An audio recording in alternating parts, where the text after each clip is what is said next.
ಸಂವೇದನಾ. Save nature and culture for future.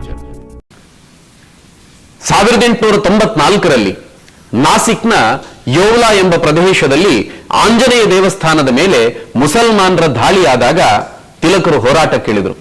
ಅವರು ಸಂಘಟಿಸಿದ ಜನಾಭಿಪ್ರಾಯದ ಪರಿಣಾಮವಾಗಿ ಸರ್ಕಾರ ಪೊಲೀಸರಿಗೆ ಹಾಗೂ ಸೈನಿಕರಿಗೆ ನಿಮ್ಮ ಹೊಣೆಗಾರಿಕೆ ಅರಿತು ಮೈಮರೆಯದೆ ಕೆಲಸ ಮಾಡಿ ಎಂದು ಛೀಮಾರಿ ಹಾಕಿ ಆದೇಶ ನೀಡಿತು. ಇಂತಹ ಘಟನೆಗಳು ಮತ್ತೆ ಮತ್ತೆ ಮರುಕಳಿಸಿದಾಗ ದೇಶಾದ್ಯಂತ ಗಣೇಶೋತ್ಸವವನ್ನ ಸಾರ್ವಜನಿಕವಾಗಿ ಆಚರಿಸುವಂತೆ ಕರೆ ಕೊಟ್ಟರು.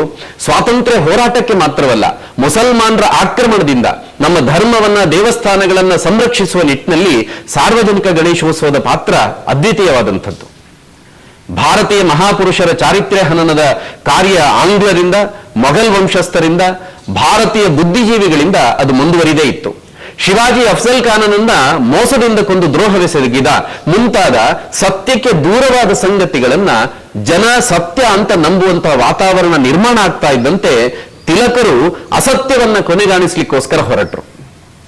ಶ್ರೇಷ್ಠ ಗಣಿತಜ್ಞರು ಆಗಿದ್ದ ಪ್ರೊಫೆಸರ್ RP ಪರಾಂಜಪೆಯವರ ಜೊತೆಗೂಡಿ ಸಾರ್ವಜನಿಕ ಸಭೆಗಳನ್ನು ಏರ್ಪಾಡು ಮಾಡಿ ಜನರ ಮನಸ್ಸಿನ ಅಂಧಕಾರವನ್ನು ದೂರ ಮಾಡುವ ಪ್ರಯತ್ನ ಮಾಡಿದರು. ಇದು ಶ್ರೀಕೃಷ್ಣನ ನೆಲ. ಕುರುಕ್ಷೇತ್ರ ಯುದ್ಧದಲ್ಲಿ ಶ್ರೀಕೃಷ್ಣ ಅರ್ಜುನನ ಬಳಿ ಶತ್ರು ಸ್ಥಾನದಲ್ಲಿರುವ ನಿನ್ನ ಆಚಾರ್ಯರು, ಬಂಧುಗಳು ಎಲ್ಲರನ್ನ ಸಂಹರಿಸಬೇಕು, ಅದೇ ಧರ್ಮ ಎಂದು ಆಜ್ಞೆ ನೀಡಿದ. ಅಫ್ಜಲ್ ಖಾನ ಒಬ್ಬ ಆಕ್ರಮಣಕಾರಿ, ಮತಾಂಧ.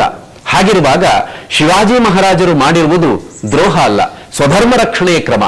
ಇದು ಶ್ರೀಕೃಷ್ಣ ತೋರಿದಂತಹ ದಾರಿ ಎಂದು ದೇಶದ ಜನರಲ್ಲಿ ಜ್ಞಾನ ತುಂಬುತ್ತಾರೆ. ಮತ್ತು ಶಿವಾಜಿ ಮಹಾರಾಜರ ಜಯಂತ್ಯುತ್ಸವವನ್ನು ಕೂಡ ದೇಶಾದ್ಯಂತ ಸಾರ್ವಜನಿಕವಾಗಿ ಆಚರಿಸುವಂತೆ ಕರೆ ನೀಡುತ್ತಾರೆ.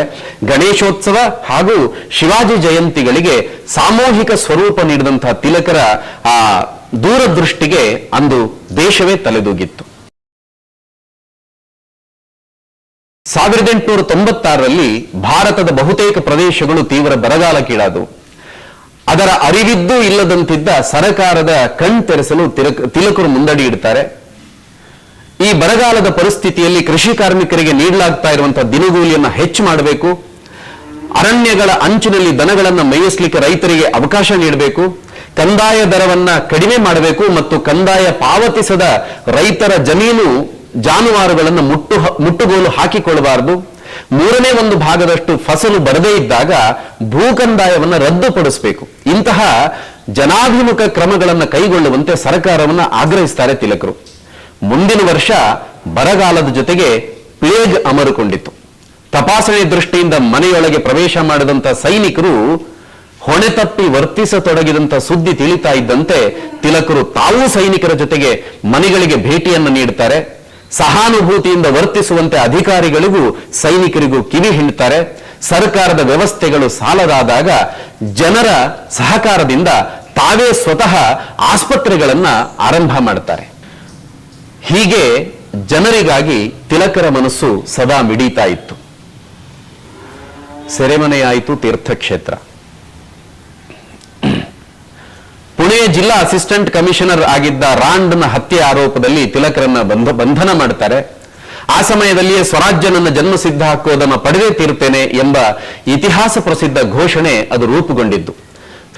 1903ರಲ್ಲಿ ತಿಲಕರು ಬರೆದ the Arctic home in the Vedas ಎಂಬ ಕೃತಿ, ಆ ಅದ್ವಿತೀಯ ಕೃತಿ ತಿಲಕರನ್ನ ನಾಡಿನ ಶ್ರೇಷ್ಠ ವಿದ್ವಾಂಸರ ಸಾಲಿನಲ್ಲಿ ಕೂರಿಸ್ಬಿಡ್ತು. 1903ರಲ್ಲಿ ಕೇಸರಿ ಪತ್ರಿಕೆಯಲ್ಲಿ ಅವರು ಬರೆದ ದಿ ಕಂಟ್ರೀಸ್ ಮಿಸ್ಫಾರ್ಚೂನ್ ಅನ್ನುವಂಥ ಲೇಖನದ ಮೇಲೆ ಬ್ರಿಟಿಷ್ ಸರ್ಕಾರ ಅವರ ಮೇಲೆ ರಾಜದ್ರೋಹದ ಆಪಾದನೆಯನ್ನು ಹೊರಿಸ್ತದೆ. 6 ವರ್ಷಗಳ ಗಡೀಪಾರು ಶಿಕ್ಷೆಯನ್ನು ವಿಧಿಸಿ ಬ್ರಹ್ಮದೇಶದ ಅಂದ್ರೆ ಈಗಿನ ಮಯನ್ಮಾರ್ನ ಮಾಂಡಲೆ ಸೆರೆಮನೆಗೆ ಕಳುಹಿಸಿಬಿಡ್ತದೆ. ಅಂದಿನ ದಿನಗಳಲ್ಲಿ ಸುಶಿಕ್ಷಿತ ಸಮಾಜದಲ್ಲಿ ವೈಚಾರಿಕ ಕ್ರಾಂತಿಯನ್ನು ಉಂಟು ಮಾಡಿದಂತಹ ತಿಲಕರ ಗೀತಾರಹಸ್ಯ ಕೃತಿ ರಚನೆಯಾಗಿದ್ದು ಆಗಲೇ.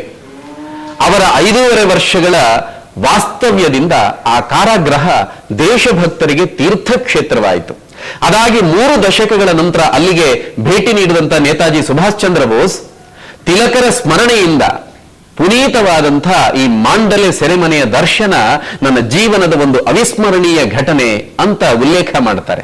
1914ರಲ್ಲಿ ಬಿಡುಗಡೆಯಾದಾಗ ಅವರಿಗಿನ್ನೂ 58ರ ಹರೆಯ. ಅವಿರತ ಶ್ರಮ ಆಯಾಸಗಳಿಂದಾಗಿ ದೇಹದ ಆರೋಗ್ಯ ಹದಗೆಟ್ಟಿತ್ತು.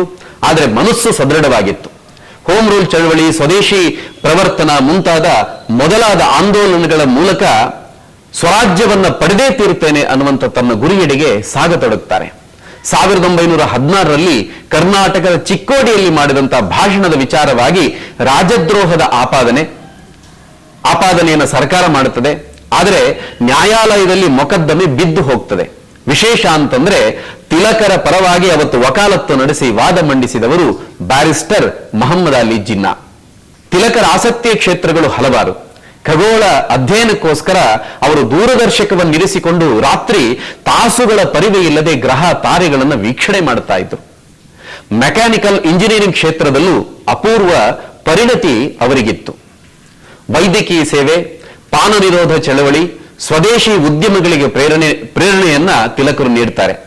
ಜಮ್ಶೆಡ್ಜಿ ಟಾಟಾ ಸಂಸ್ಥಾ ಸಮೂಹದ ಔದ್ಯಮೀಕರಣಕ್ಕೆ ಪ್ರೇರಣೆ ನೀಡಿದವರು ಬಾಲಗಂಗಾಧರ ತಿಲಕರು. ಹೀಗೆ ಸ್ವಾತಂತ್ರ್ಯ ಹೋರಾಟದ ಕಾರಣ ಒಂದೇ ಅಲ್ಲದೆ ಅವರ ವ್ಯಕ್ತಿ ಗುಣಗಳ ಶ್ರೀಮಂತಿಕೆಯಿಂದಾಗಲೇ ಜಗತ್ತು ಅವರನ್ನ ಲೋಕಮಾನ್ಯ ಅಂತ ಪ್ರೀತಿಯೆಂದು ಗುರುತಿಸಿತು. ಸಂವೇದನಾ, save nature and culture for future.